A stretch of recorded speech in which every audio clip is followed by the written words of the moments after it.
Hi, well, it's June 19th, 2021, and I thought I'd do a little walking around tour of this year's mango season and the trees. The first one here is the peach cobbler.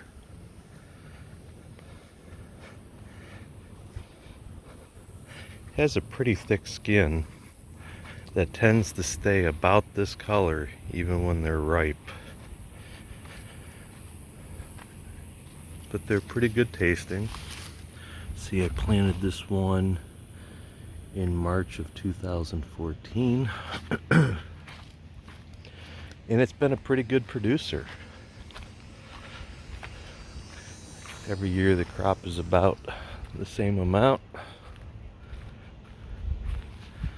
I do have to trim it back from the driveway, so I lose a little bit there because the new growth doesn't usually produce any mangoes.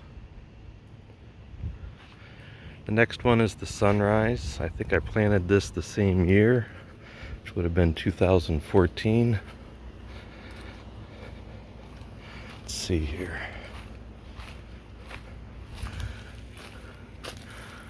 Sunrise, yep, March of 14. And it's also a good producer. Seems to ripen for a pretty long period of time. It's one of the ones this year that I'm getting a couple of mangoes every day this time of the season. Most of the other trees haven't started ripening any yet. Let's see, this one here looks like it's probably about ripe. Another day, I would say. But they're beautiful in color, nice tasting.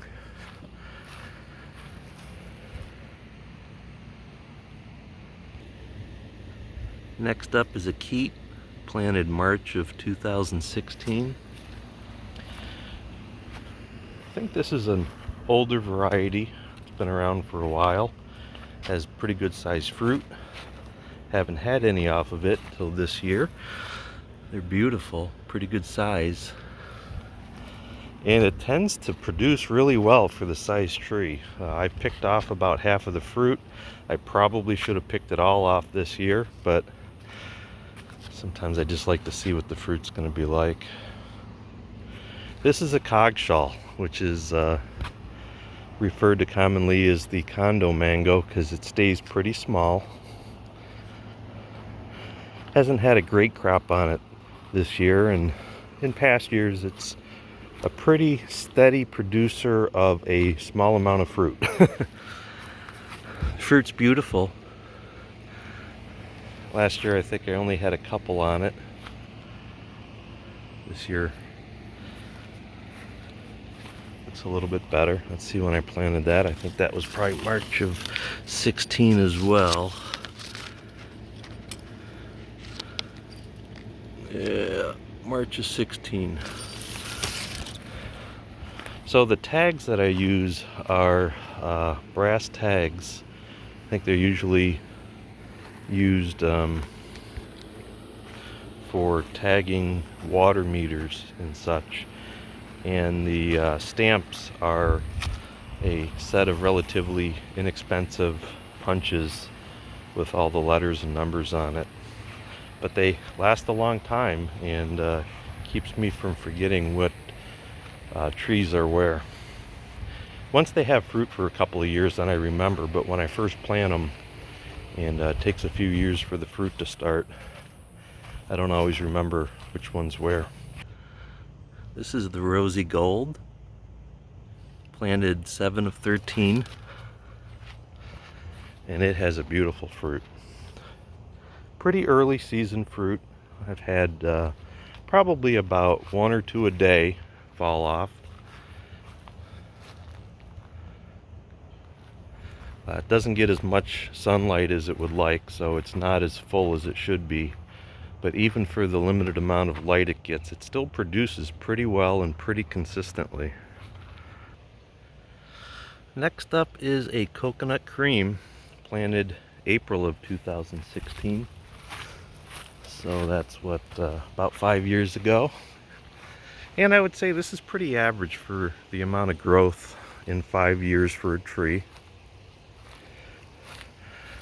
It's got nice fruit on it. Good taste. We had a couple last year. This year we'll have more.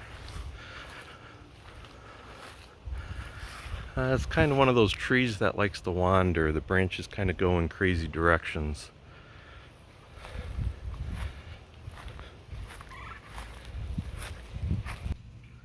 The next up is a Maha chinook. I'm probably saying that incorrectly. Let's see, I planted that in 2016 as well. And it's just a beautiful fruit, beautiful tree.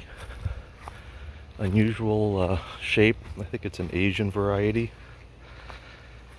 I had a couple last year, but they weren't terrific. I think because it only had a couple, they didn't really develop properly. So I'm really looking forward to trying these this year. They supposedly are very good eating. They're just beautiful too.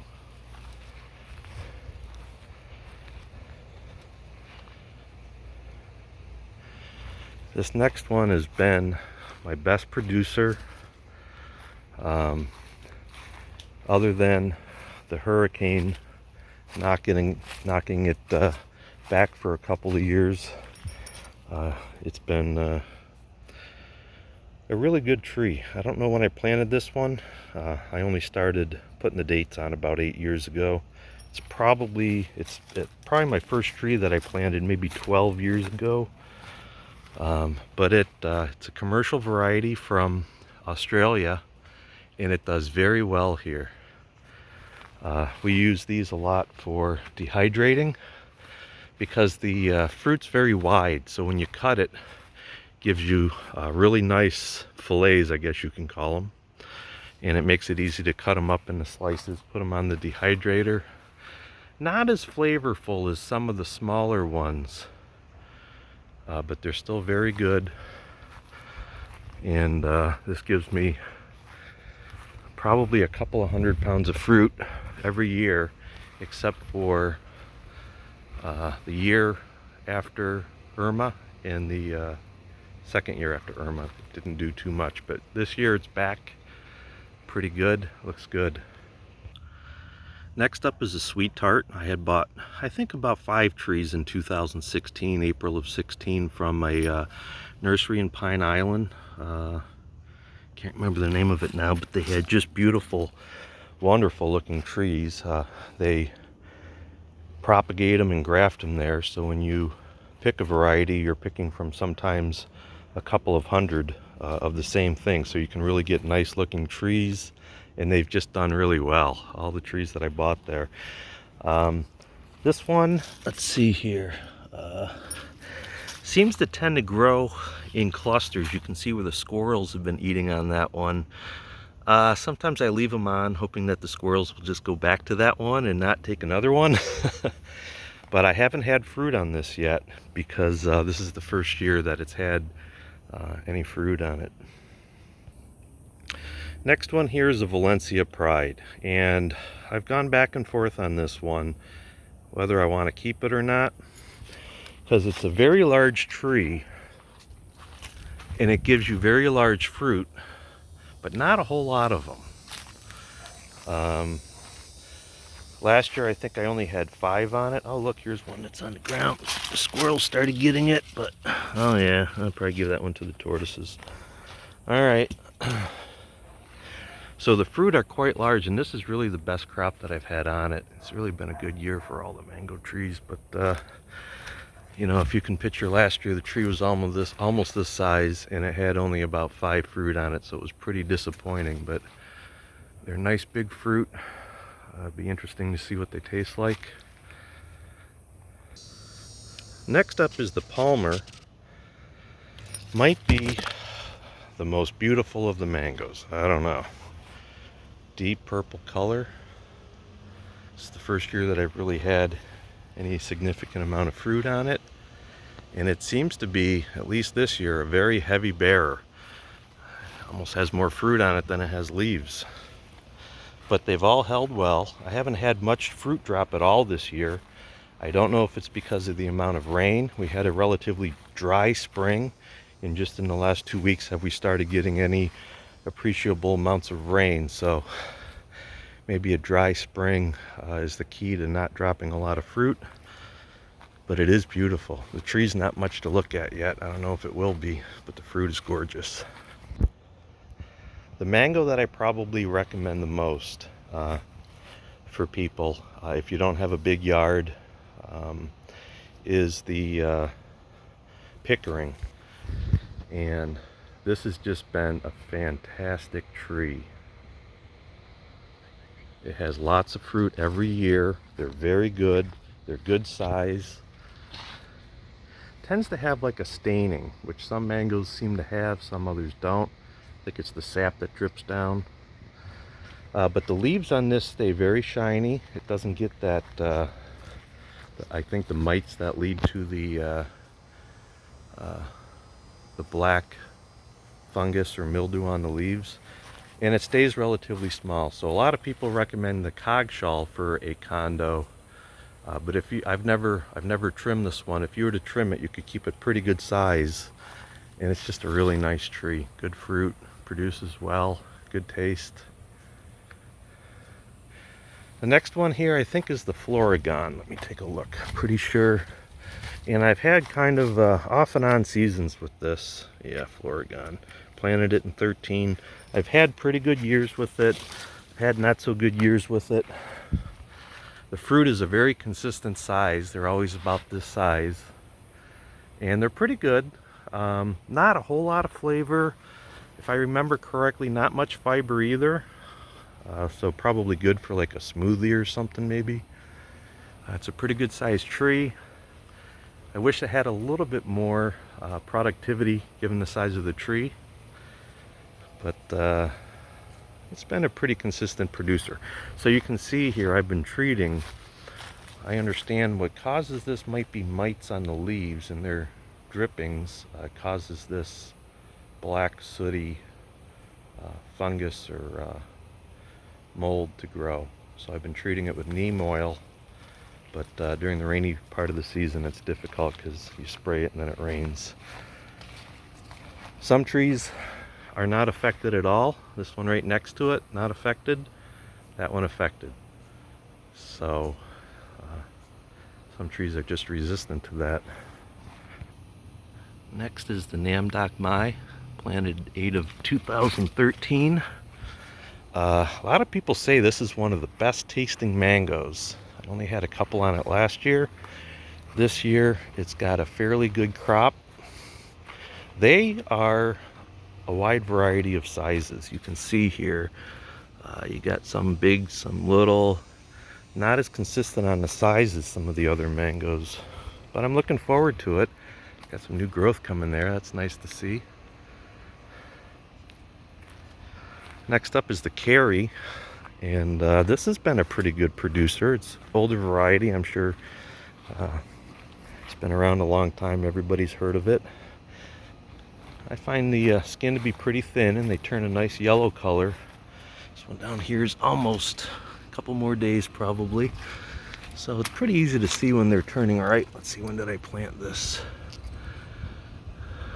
I can't see that. April of 16. So that's about another 5 years that's been in. So that's a nice, I think, a nice growth for 5 years. The next one is the Chokanon. Also one of my earliest trees that I've planted. This one I probably fight the fungus on the leaves more than any other tree. But it is a good producer. And this one is noted for also sometimes having a winter crop. So it'll flower in the summer or the fall, and you will have mangoes in the wintertime. And that happened to me once, and then it took off a year. The following summer I don't think it had any fruit. So it's nice to have some winter mangoes, but it was disappointing not to have any fruit the next year. These are small, good for eating, kind of small to have to clean a bunch of them if you're going to dehydrate them or freeze them. So they're good for eating out of hand, and it's a pretty good producer when it wants to. And then I have had, I think, 2 years where it had little or no fruit. So the years that it does fruit, has great fruit, and then sometimes it just takes a year off, which seems to be not too uncommon, especially as the trees get older. It seems like, I don't know. So that's all of them. It's been my best mango season yet. My trees have had more fruit than they've ever had, and I've had more trees with fruit, partially because some of them are just reaching that age that they're bearing fruit. But it's been a great season.